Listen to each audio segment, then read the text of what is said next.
అది 2011 చెన్నైలో భారీ బహిరంగ సభ. కరుణానిధి గారు తమిళనాడు సీఎం మాత్రమే కాదు, కేంద్రంలో కూడా కీలకంగా ఉన్నారు.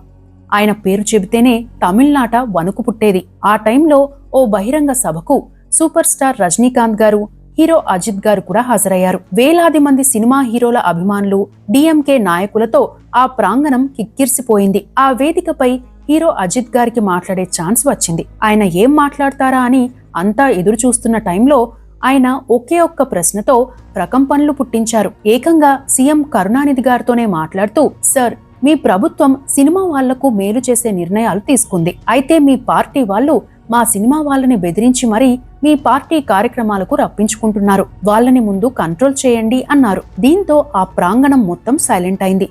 ఒకే ఒక్క వ్యక్తి విజిల్ వేశారు. ఆయనే సూపర్ స్టార్ రజనీకాంత్ గారు. ఆయన విజిల్ వేశాక అభిమానులంతా ఈలలు వేశారు.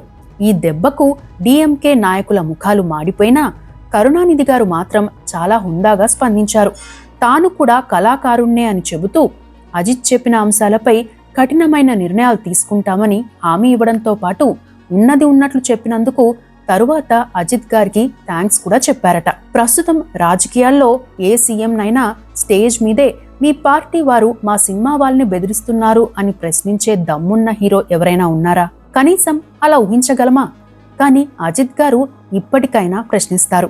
ఎందుకంటే ఆయన ఓ నటుడు మాత్రమే కాదు, ఓ సాహసి, ఓ ఉన్నతమైన వ్యక్తి. ప్రస్తుతం 4 హిట్లకే అభిమాన సంఘాలను పెట్టించి రాజకీయాలను పరోక్షంగా ప్రభావితం చేసే కొందరు హీరోలతో పోల్చితే ఆయన వ్యక్తిత్వం చాలా భిన్నం. ఓ మెకానిక్ గా తన లైఫ్ ని ప్రారంభించాడు.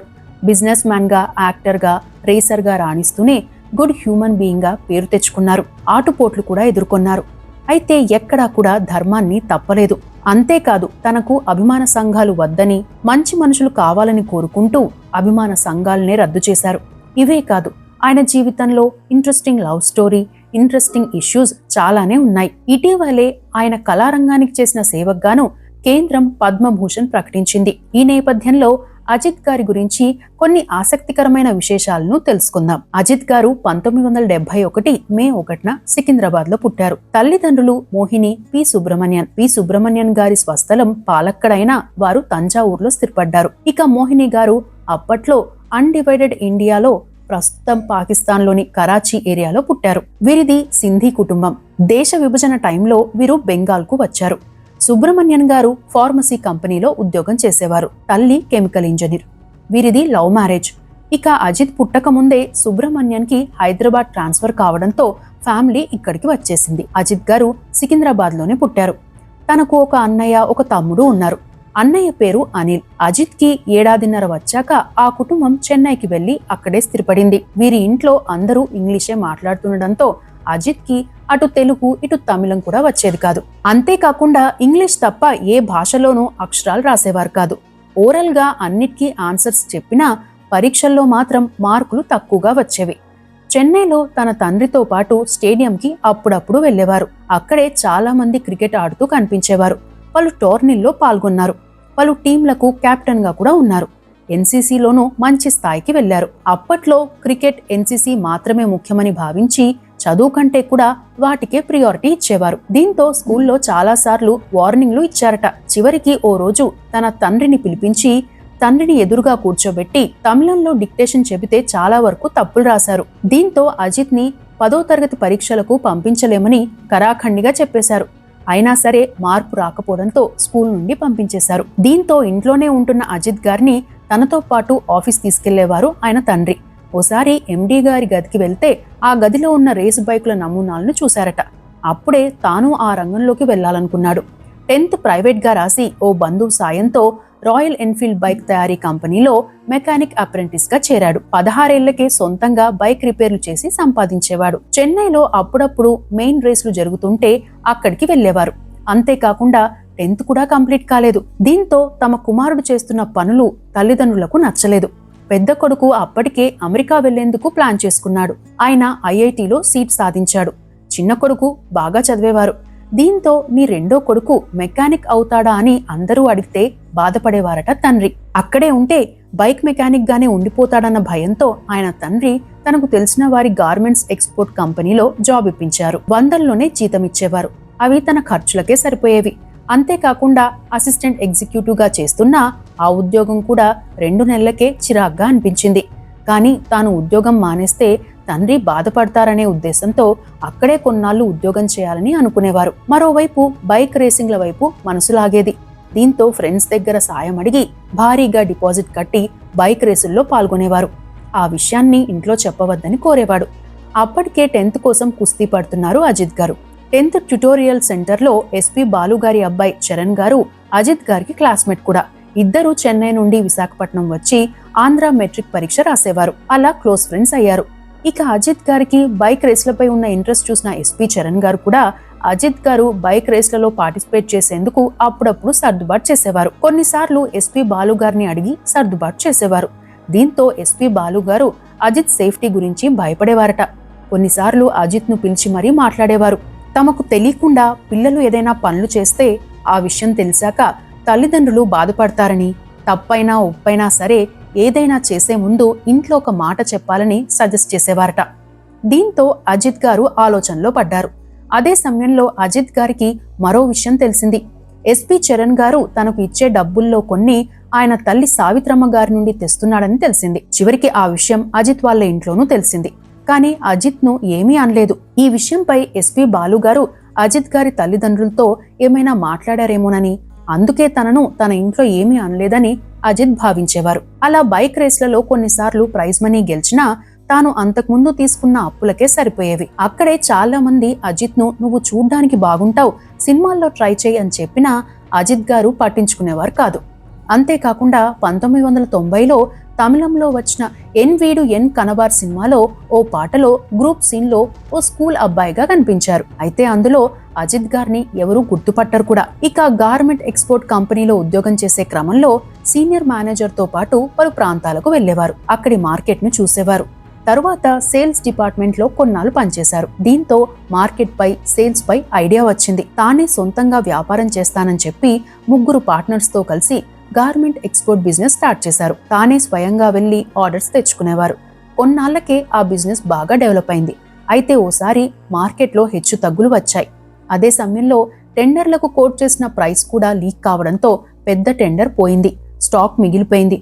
భారీగా నష్టాలు వచ్చాయి. అప్పులు పెరిగాయి. అప్పట్లోనే 5 లక్షల రూపాయల అప్పులు కట్టాల్సి వచ్చింది. ఆయన పార్ట్నర్స్ తెలివిగా తప్పించుకున్నారు. రికార్డులన్నీ అజిత్ గారి పేరుతోనే ఉన్నాయి. ఈ విషయం తెలిసినా తన భాగస్వాములను ఒక్క మాట కూడా అనకుండా చిరునవ్వుతోనే తన కంపెనీ నుండి బయటకు వచ్చారట అజిత్ గారు. అదే టైంలో అజిత్ గారి అన్నయ్య అమెరికాకు వెళ్లారు. తమ్ముడు ఐఐటీలో జాయిన్ అయ్యారు. వారికి డబ్బు సర్దుబాటు చేసేసరికే ఇంట్లో చాలా ఇబ్బంది అయింది. ఒక్క ఇల్లు మాత్రమే మిగిలింది. మళ్లీ తనకు అప్పులయ్యాయని తెలిస్తే ఇంట్లో వాళ్ళు మరింత బాధపడతారని భావించి తనకు బిజినెస్ లో వచ్చిన నష్టం ఏమీ లేదని, సంపాదించిన దానికి పేమెంట్లకు సరిపోయాయని చెప్పారట. కానీ ఎస్పీ చరణ్ గారికి ఆ విషయం తెలుసు. అయితే అజిత్ ఏమాత్రం టెన్షన్ లేకుండా బయట కనిపిస్తున్నా అప్పుల వాళ్ళు డబ్బులు అడిగేవారు. ఈ విషయం తెలిసిన ఎస్పీ చరణ్ గారు అజిత్ గారిని సినిమాల్లోకి వెళ్లాలని సలహా ఇచ్చారట. తనకు సినిమాల్లో తెలిసిన వారు ఎవరూ లేరని, అంతేకాకుండా తనకు యాక్టింగ్ రాదని అజిత్ చెబితే ఎస్పీ చరణ్ గారు అజిత్ గారిని ఎస్పీ బాలు గారి వద్దకు తీసుకెళ్లి మాట్లాడించారట. అప్పుడే తాను 2-3 సినిమాలు చేస్తే తన అప్పులు తీరిపోతాయని, తరువాత బైక్ రేసుల్లో పార్టిసిపేట్ చేయవచ్చని అనుకున్న అజిత్ గారు ఒప్పుకున్నారు. ఇక ఎస్పీ బాలు గారికి అప్పటికే గొల్లపూడి మారుతిరావు గారితో మంచి సాన్నిహిత్యం ఉంది. ఆయనే గొల్లపూడి గారికి అజిత్ గారిని పరిచయం చేశారు. ఆ టైంలో గొల్లపూడి మారుతిరావు గారి కుమారుడు గొల్లపూడి శ్రీనివాస్ గారు ప్రేమ పుస్తకం సినిమాను డైరెక్ట్ చేస్తున్నారు. కొత్త హీరో కోసం వెతుకుతున్నారు. ఇక అజిత్ గారిని చూడగానే సెలెక్ట్ చేశారు. ఇక సినిమా ప్రారంభానికి కొంత సమయం ఉండడంతో ఈలోపు ఓ ఇన్స్టిట్యూట్ లో షార్ట్ టర్మ్ ట్రైనింగ్ తీసుకున్నారు. ఆ ఇన్స్టిట్యూట్ లో ఉన్నప్పుడే హెర్క్యులస్ సైకిల్ కంపెనీ యాడ్ లో నటించారు. ఈ యాడ్ కి కెమెరామెన్ గా పిసి శ్రీరామ్ వ్యవహరించారు. ఇప్పుడు ఆయన ప్రముఖ నిర్మాత కూడా. ఇక ప్రేమ పుస్తకం సినిమా షూటింగ్ మొదలు కావడంతో అజిత్ ను చెన్నై నుండి విశాఖపట్నం రప్పించారు. 5వ రోజు ఓ సాంగ్ ని షూట్ చేస్తున్నారు. డైరెక్టర్ శ్రీనివాస్ గారు సాంగ్ లోని సీన్ ని ఎక్స్ప్లెయిన్ చేస్తున్నప్పుడు పెద్ద అలలు వచ్చి శ్రీనివాస్ గారిని లాక్కెళ్లిపోయాయి. ఇక ఆయన తిరిగి రాలేదు. దీంతో సినిమా నెల రోజులు ఆగింది. తరువాత గొల్లపూడి గారే ఆ సినిమాను డైరెక్ట్ చేశారు. అలా 1993 జూలై 16న రిలీజ్ అయిన ప్రేమ పుస్తకంలో తొలిసారిగా హీరోగా నటించారు అజిత్ గారు. ఈ సినిమాలో కాంచన్ హీరోయిన్ గా నటించారు. ఈ మూవీలో అజిత్ పేరును శ్రీకర్ గా మార్చారు. కలెక్షన్ల పరంగా మిక్స్డ్ టాక్ వచ్చినా ఈ సినిమాకు 3 నంది అవార్డులు వచ్చాయి. ఆ సినిమా తరువాత పెద్దగా ఛాన్స్లేవి రాలేదు. ఇక ప్రేమ పుస్తకం సినిమా టైంలోనే తమిళ డైరెక్టర్ సెల్వ గారు తాను తీస్తున్న అమరావతి సినిమా కోసం అజిత్ గారిని ఎంపిక చేశారు. ప్రేమ పుస్తకం కంటే ముందే అమరావతి సినిమా రిలీజ్ అయింది. ఈ మూవీలో సంఘవితో కలిసి నటించారు అజిత్ గారు. ఇదే టైంలో అజిత్ కు మరో ఛాలెంజ్ ఎదురైంది. అప్పటికే ఏడాదిన్నర పాటు రేసింగ్లకు దూరంగా ఉండడంతో అమరావతి సినిమా షూటింగ్ అయిపోగానే రేస్ లో పాల్గొనేందుకు వెళ్లారు. రేస్ లో పార్టిసిపేట్ చేసేందుకు ట్రయల్ వేస్తుండగా బైక్ తిరగబడి వెన్నముక్క విరగడంతో పాటు చాలా దెబ్బలు తగిలాయి. 6 నెలల పాటు ఐసీయూలోనే ఉన్నారు. ఈ పాత్రకు విక్రమ్ డబ్బింగ్ చెప్పాల్సి వచ్చింది. ఇక అమరావతి సినిమా హిట్ అయినట్టు కూడా ఆయనకు తెలియదు. అయితే అజిత్ తో సినిమాలు చేసేందుకు చాలా మంది నిర్మాతలు ముందుకు వచ్చినా అజిత్ హెల్త్ కండిషన్ చూసి వెనక్కి వెళ్లిపోయేవారట.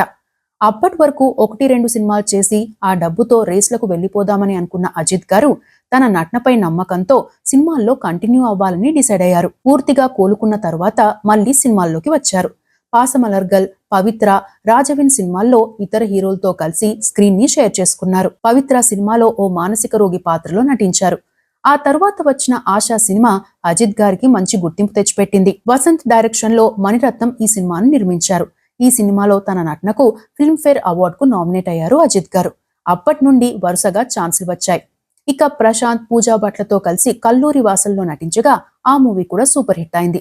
తరువాత కాదల్ కొట్టాయిలో నటించారు. ఆ మూవీ నేషనల్ అవార్డు సాధించింది. అలా వరుసగా 5 సినిమాలు హిట్ కావడంతో మంచి గుర్తింపు వచ్చింది. అదే తెలుగులో ప్రేమలేఖలుగా రిలీజ్ అయింది. ఆ మూవీ యువతలో విపరీతమైన క్రేజ్ ని సంపాదించి పెట్టింది. ఇక అజిత్ కు తెలుగు, తమిళంలో తిరుగులేదు అనుకుంటున్న టైంలో మరో ఎదురుదెబ్బ తగిలింది. ఓ సినిమా షూటింగ్ లో ఎత్తు నుండి కింద పడిపోయారు. దీంతో పాత వెన్నెముక సమస్య తిరగబెట్టింది. సర్జరీలు చేశారు.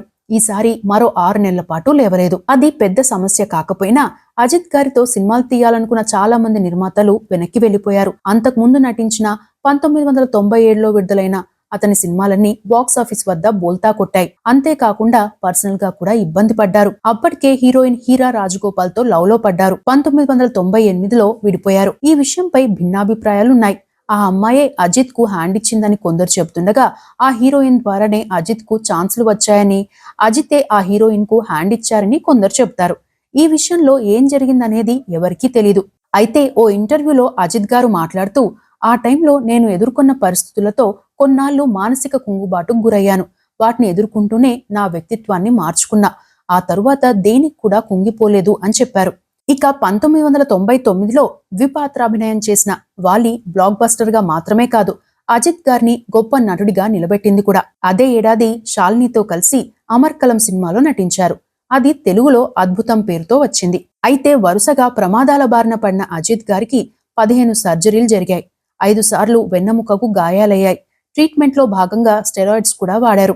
దీంతో 100 కిలోలకు పైగా బరువు పెరిగారు. అమ్మాయిల కలల రాకుమారుడిగా ఉన్న అజిత్ గారు గుర్తుపట్టకుండా మారారు. ఆ టైంలో పత్రికలు ఆ 2 ఫోటోలను కంపేర్ చేస్తూ ఈయనెవరో గుర్తుపట్టారా అని కూడా రాసేవి. ఆ ఎగతాళిని ఎదుర్కొన్న అజిత్ గారు ఫిట్నెస్ పై దృష్టి పెట్టారు. 2 నెలల్లో ఫిట్ గా మారారు. ఆ తరువాత వచ్చిన బిల్లాలో సరికొత్త స్టైల్తో కనిపించారు. ఆ సినిమా అజిత్ గారి లైఫ్ లో సెకండ్ ఇన్నింగ్స్ అని చెప్పవచ్చు. తరువాత గ్యాంబ్లర్, ఎంతవాడు గాని సినిమాలతో హిట్ ని అందుకున్నారు. ఆ తర్వాత తాను పూర్తిగా హ్యాండ్సమ్ గా కనిపించేందుకు వినియోగించే ప్రొడక్ట్స్ కి దూరంగా ఉన్నారు. సాల్ట్ అండ్ పెప్పర్ స్టైల్లో విశ్వాసం సినిమాలో కనిపించి ట్రెండ్ ని సెట్ చేశారు. ఇక వలిమై సినిమాలో డూప్ లేకుండా రియల్ రింగ్ రేస్ లో పాల్గొన్నారు. మొత్తంగా ప్రేమ పుస్తకం నుండి తునివు వరకు 60కి పైగా సినిమాల్లో నటించారు. వాటిలో బ్లాక్ బస్టర్ హిట్స్ తో పాటు అట్టర్ ఫ్లాప్లు ఉన్నాయి. అయితే ఆయన నటించే సినిమాల్లో మాక్సిమం మెసేజ్ ఓరియంటెడ్ మూవీసే ఎక్కువగా ఉంటాయి. యువతతో పాటు ఫ్యామిలీ అంతా కలిసి చూసే సినిమాలే ఎక్కువగా ఉంటాయని చెప్పవచ్చు. అలా తమిళంలో రజనీకాంత్, కమల్ హాసన్, విజయకాంత్ తరువాత అంత ఫ్యాన్ బేస్ ఉన్న హీరోగా నిలిచిన అజిత్ గారు బెస్ట్ యాక్టర్ గా తమిళనాడు ప్రభుత్వం నుండి 2 సార్లు అవార్డు అందుకున్నారు. ఇక ముందుగా చెప్పినట్లు అప్పట్లో డిఎంకే అధికారంలో ఉన్న టైంలో ఆ పార్టీ సినిమా వాళ్ళను వేధించేదనే పేరు ఉండేది. ఆ పార్టీ మీటింగ్లకు రాని నటులను బెదిరించేవారు కూడా. అజిత్ గారికి కూడా ఇటువంటి హెచ్చరికలే వచ్చాయి.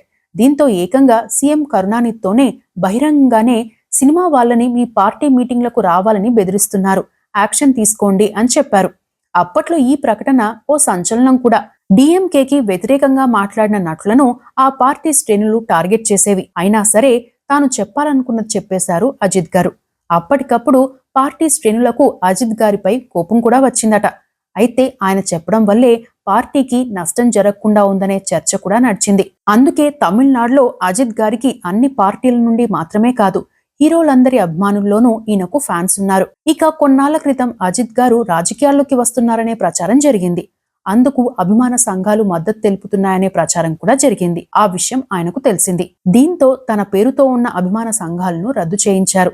అంతేకాకుండా ఓ బహిరంగ లేఖ కూడా రాశారు. అప్పట్లో అజిత్ గారు రాసిన లేఖ ఇప్పటి హీరోలకు కూడా ఒక పాఠం లాంటిది. డియర్ సర్స్ అండ్ మేడమ్స్, నేననే కాదు, ఏ నటుడి కోసము మీ విలువైన సమయాన్ని వృధా చేసుకోకండి. ఓ మెకానిక్ నైన నేను ఈ రోజు ఈ స్థాయికి వచ్చానంటే కారణం మీరు నా కోసం సమయాన్ని కేటాయించడమే. అయితే నా పేరుతో ఇతర వ్యాపకాల కోసం సమయాన్ని వృధా చేసుకోవద్దు.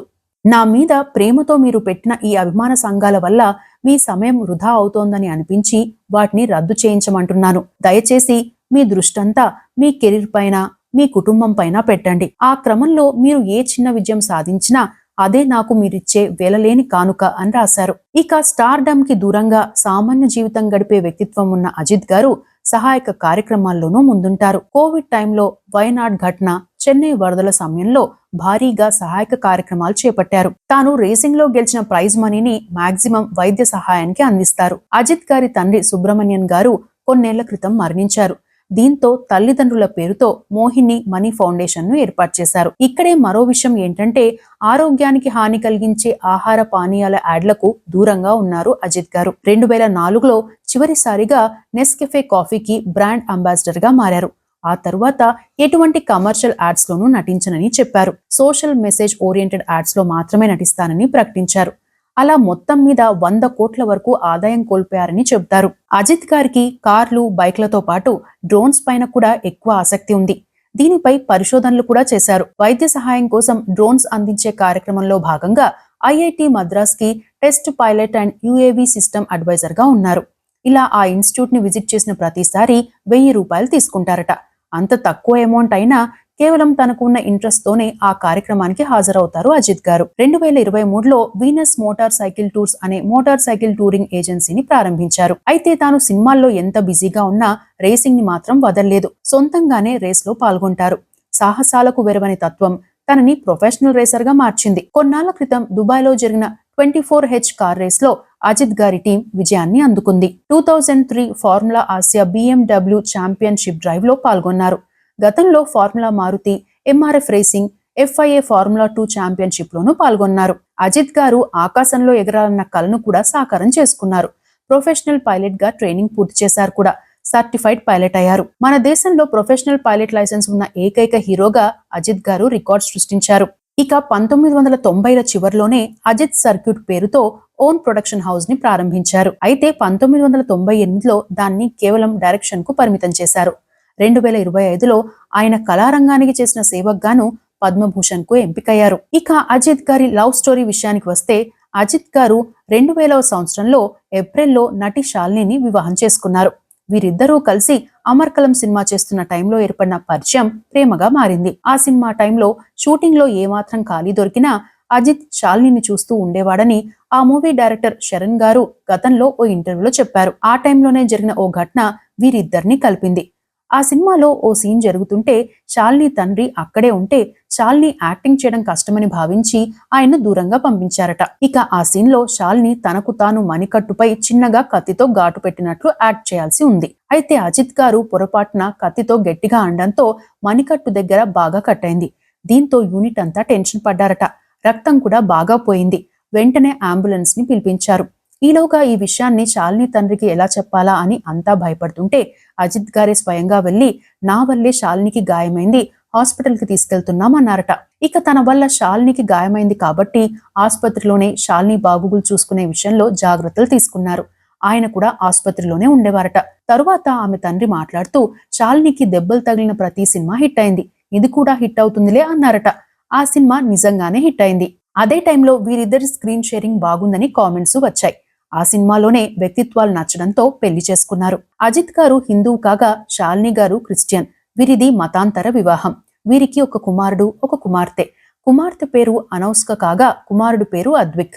ఇక నటుడు రిచర్డ్ రిషి అజిత్ గారికి బావమర్ది కాగా నటి శ్యామిలి మరదలవుతారు. అజిత్ గారి అవార్డుల విషయానికి వస్తే ఇటీవల భారత ప్రభుత్వం చేత పద్మభూషణ్ పురస్కారాన్ని అందుకున్నారు. Kalaimamani, Filmfare, Dinakaran, cinema express ఇలా మొత్తం 32 అవార్డులను అందుకున్నారు అజిత్ గారు. మరికొన్ని విషయాలకు వస్తే అజిత్ గారు హీరోగా, బిజినెస్ మ్యాన్ గా, రేసర్ గా మాత్రమే కాదు, మంచి ఫోటోగ్రాఫర్ కూడా.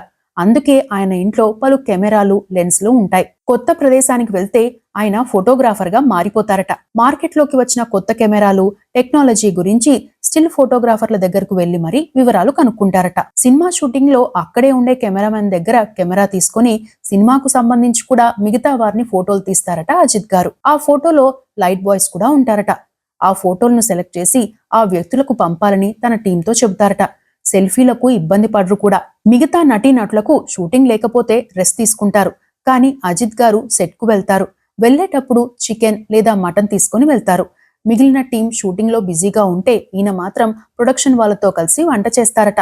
అక్కడ ఉండే నటులకు అక్కడికక్కడే గుమగుమలాడే బిర్యానీ, అండా బుర్జీ చేసి పెడతారట. ఒకసారి అజిత్ వేలాయుధం షూటింగ్ కు దగ్గరలో విజయ్ సినిమా షూటింగ్ కూడా జరుగుతోంది.